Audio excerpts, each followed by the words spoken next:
하나님께서는 이스라엘을 치료하시고 회복시키려 하셨습니다.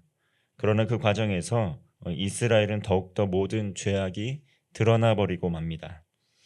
먼저 1절에서 7절까지는 이 모든 악을 기억하시는 하나님, 그리고 이 부패한 정치 지도자들에 대한 하나님의 말씀이 이어집니다. 1절 말씀입니다. 내가 이스라엘을 치료하려 할 때에 에브라임의 죄와 사마리아의 악이 드러나도다. 그들은 거짓을 행하며 안으로 들어가 도둑질하고 밖으로 떼지어 노략질하며. 에브라임의 죄, 이 사마리아의 악이 드러났다 선포합니다. 이 에브라임은 이 북이스라엘을 지칭합니다. 이 사마리아도 마찬가지입니다. 그들은 거짓을 행하였고 또 도둑질을 하고 때를 지어 노략질을 일삼았다는 것입니다. 그러나 더 큰 문제는 무엇입니까? 그 죄와 악의 문제를 돌이키지 않는 것을 하나님께서 기억하고 계신다는 것입니다. 2절의 말씀입니다. 내가 모든 악을 기억하였음을 그들이 마음에 생각하지 아니하거니와 이제 그들의 행위가 그들을 애워싸고 내 얼굴 앞에 있도다. 하나님께서는 어떤 분이십니까? 전지전능하신 분이십니다. 모든 것을 아시고 또 모든 것을 하실 수 있고 이 모든 것을 기억하시는 하나님이십니다. 이 악을 저지르는 북이스라엘 백성들, 그러나 자신들이 무엇을 하고 있는지 죄가 죄인 줄 모르고 죄를 깨닫지를 못합니다. 그러나 그 누구도 하나님의 그 눈을 피할 수 없다는 것이죠. 하나님께서는 이스라엘에 무뎌진 이 감각과 이 심각성, 이 죄에 대한 이 무뎌진 감각과 심각성에 대해서 책망을 하고 계십니다. 하나님께서 이스라엘 백성들의 죄악을 직접 목격하셨고 그에 따른 심판을 하시는 전지전능하신 하나님이라는 것이죠. 하나님께서는 은혜도 기억하시는 분이시지만 또 회개하지 않고 돌이키지 않는 이 죄를 짓는 백성들의 죄까지도 다 기억하시는 분이라는 것입니다. 그들이 어땠습니까? 3절 말씀을 보면 그들이 그 악으로 왕을, 그 거짓말로 지도자들을 기쁘게 하도다. 여로보암 2세가 죽고 난 이후에 이 북이스라엘은 계속되는 쿠데타로 왕권이 바뀌었습니다. 이 북이스라엘의 문제점은 무엇이었습니까? 북이스라엘의 시작점부터 말씀이 기근이 될 수밖에 없는 그런 상황으로 갔다는 것이죠. 북이스라엘은 하나님께서 지정하시지 않는 또 베델과 단에 예배 처소를 세우고 황금 송아지를 두고 이 우상 숭배의 길로 계속 걸어 나아갔습니다. 그리고 또 레위인들을 내쫓았습니다. 북이스라엘에서 내쫓고 또 제사장들, 또 이러한 사람들, 이 성전을 섬기는 사람들을 평민으로 정권과 정권의 그 비위를 맞출 수 있는 사람들로 다 세워버렸습니다. 하나님의 말씀이 없는 상황 가운데 이들은 또 왕을, 거짓말로 지도자를 기쁘게 하는 이들이 참 많았다는 것이죠. 하나님을 두려워하고 하나님을 경외하는 말을 전하는 자들은 숙청을 당했고 또 왕과 지도자들을 기쁘게 하는 관료나 또 제사장들은 칭찬을 받으면서 더욱더 악한 길로 나아갔다는 것입니다. 중심이 없었다는 것입니다. 그 결과 어떻습니까? 욕심에 이끌려서, 이권에 이끌려서 이 정치적으로 혼란한 상황으로 계속 치닫고 맙니다. 계속되는 왕권 다툼으로 여로보암 2세가 죽고 난 이후에 30년 동안 6명이나 왕이 교체되었다. 성경은 이렇게 증거하고 있습니다. 그냥 교체된 것이 아니라 사례로 또 갑작스러운 정권 교체가 이루어졌다는 것이죠. 진실하지 못한 속이는 말, 거짓말로 정치 권력자들의 비위를 맞추고 하나님의 뜻을 전하는 이들을 핍박하고 죽였던 상황이었습니다. 이익에 따라 과감하게 쿠데타를 감행하는 이들도 있었습니다. 이 어떠한 왕이든 하나님의 또 뜻 가운데 어떤 정치 지도자더라도 하나님께서 이 나라 권세들을 하나님의 허락이 없이는 세워지지 않기 때문에 하나님께서 이 지정하시고 세워주신 사람들이었음에도 불구하고 계속되는 이권 다툼에 따라 왕권이 교체되었다는 것입니다. 북이스라엘의 불안정한 정치 상황을 이 4절 말씀을 보면 화덕에 비유하고 있습니다. 그들은 다 가늠하는 자라 과자 만드는 자에게 달궈진 화덕과 같도다. 그가 반죽을 뭉침으로 발효되기까지만 불 일으키기를 그칠 뿐이니라. 이 계속되는 정권 교체와 이 내적인 다툼과 갈등으로 북이스라엘은 국력이 날로 쇠퇴했습니다. 이유는 무엇입니까? 근본적으로 말씀의 기근의 시대를 살아갔기 때문입니다. 하나님의 말씀이 없었고 하나님을 알지도 못했고 하나님을 두려워하지도 못했고 하나님을 경외하지도 않았기 때문입니다.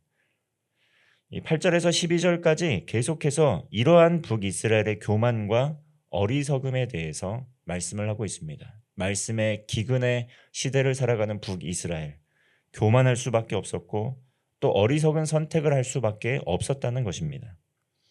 8절 말씀입니다. 에브라임이 여러 민족 가운데 혼합되니 그는 곧 뒤집지 않은 전병이로다. 북이스라엘은 이방 나라들의 도움을 받았습니다. 그런데 이 이방 나라들이 진정으로 북이스라엘을 도와줄 나라인지 분별할 수 있는 분별력이 없었습니다. 오히려 그 나라들이 또 도와주는 척하면서 북이스라엘을 호시탐탐 어떻게 하면 또 정복할 것인가, 또 호시탐탐 기회를 노리는 이들이 있었다는 것입니다. 그 가운데 국력이 많이 쇠퇴하고 있었는데 이것이 마치 뒤집지 않은 전병처럼 정말 먹을 수 없는 전병이 된 것처럼 망가지고 쇠퇴하고 있는 것입니다. 일관성이 없고 또 비효율적인 이런 외교 정책에 대한 비유의 말씀입니다. 이 9절 말씀을 보면 힘이 많이 약화되었고 힘을 많이 잃어버리게 되어서 이 백발이 무성하게 된 노인처럼 쇠퇴하게 되었음에도 불구하고 교만해서 그것을 알지 못하고 하나님께 회개함으로 돌아가지 않았다라는 것이죠. 10절 말씀입니다. 이스라엘의 교만은 그 얼굴에 드러났나니 그들이 이 모든 일을 당하여도 그들의 하나님 여호와께로 돌아오지 아니하며 구하지 아니하는도다. 이스라엘 백성들은 하나님을 아는 지식이 없었습니다. 이 말씀이 부재하니 제대로 된 말씀을 전하는 사람이 없으니 제대로 된 예배 처소가 없으니 하나님을 아는 지식이 있을 방법이 없는 것입니다. 그래서 하나님께서는 유다 선지자들을 통해서 북이스라엘에 하나님의 말씀을 증언하십니다. 하나님의 사람들을 집중적으로 북이스라엘로 보내주십니다. 그곳에서 진정으로 하나님의 말씀을 대언할 사람이 씨가 말라버렸기 때문에 남유다에서라도 하나님께서는 하나님의 사람들을 보내주셔서 깨달을 수 있도록, 들을 수 있도록 하나님의 말씀을 증거해 주십니다. 그럼에도 불구하고 북이스라엘 백성들 하나님을 아는 지식이 없었기 때문에 그 완고함 때문에 중심이 없이 좌우로 흔들리는 가운데 하나님의 말씀을 거부했다는 것입니다. 스스로 옳다는 마음과 생각이 가득 차서 자신의 생각과 다르게 될 때, 자신의 가치관과 다르게 될 때 하나님의 말씀을 전하는 자들을 증오하면서 때로는 살해하기까지 했다는 것입니다. 그리고 하나님께 도움을 구하지 않습니다. 대신에 어떻습니까? 주변의 열강들, 이 주변에 힘 있는 나라들, 애굽을 의지할 것인가, 아수르를 의지할 것인가, 이 중심을 잃어버리고 정함이 없는 그러한 정치적인 행보를 보였습니다. 그러는 와중에 진정으로 북이스라엘의 도움이 되실 수 있는 분, 진정으로 구원자가 되어주시는 분, 늦은 비와 이른 비를 내려주시는 여호와 하나님을 두려워하고 경외하는 길에서 멀리 떠나버렸습니다. 돌아오지 않고 회개하지 않은 것입니다. 하나님을 몰랐기 때문입니다. 말씀이 부재할 때 나타나는 현상들이라는 것입니다. 이와 같이 이스라엘 백성들과 같은 잘못, 그러한 죄악들 오늘날 우리들의 삶에서도 수도 없이 반복하고 있습니다. 하나님을 향한 이 인애의 마음을 저버리고 외부적인 상황과 환경에 따라서 정말 임기응변식의 반응을 하면서 신앙생활을 하면서 살아가게 될 때 우리의 삶은 중심을 잃어버리게 되고 흔들릴 수밖에 없습니다. 하나님께서 다시 고쳐주려고 하여도, 회복시켜 주시려고 하여도 이 말씀이 없이는, 또 말씀을 통한 진정한 회개 없이는 안 된다는 것입니다. 하나님께서 모든 죄악을 기억하십니다.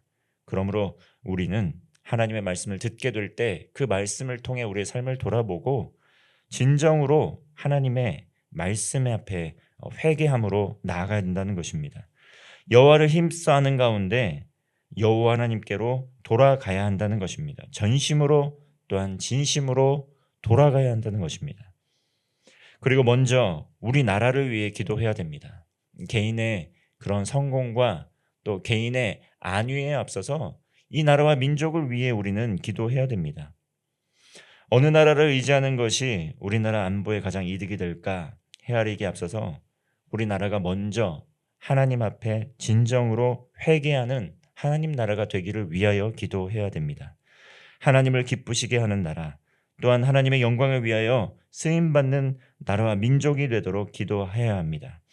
다시금 말씀으로 돌아가서 또 나라와 민족을 위하여, 또 우리의 삶을 위하여, 우리 교회를 위하여, 우리 가정을 위하여 정말 교만함을 버리고 하나님 앞에 회개함으로 진정한 치유와 회복을 누리는 우리나라가 되기를, 또 교회가 되기를, 가정이 되기를, 우리의 삶이 되기를 기도하는 성도가 되시기를 주님의 이름으로 축원합니다. 기도하겠습니다. 살아계신 하나님 아버지, 모든 죄악을 기억하시는 하나님, 하나님 앞에 우리의 모든 죄악을 아뢰며 진정으로 회개하게 하여 주옵소서. 하나님 앞에 우리의 교만한 마음을 버리고 겸손한 마음으로 하나님의 말씀에 귀를 기울이게 하여 주시고 하나님 한 분만을 섬기는 성도의 삶 살게 하여 주옵소서. 이 나라 민족을 불쌍히 여겨주시고 대통령과 위정자들에게 하늘의 지혜를 허락하여 주시옵소서. 백성들을 선하고 바른 길로 인도할 수 있는 영적인 지도력을 허락하여 주시옵소서.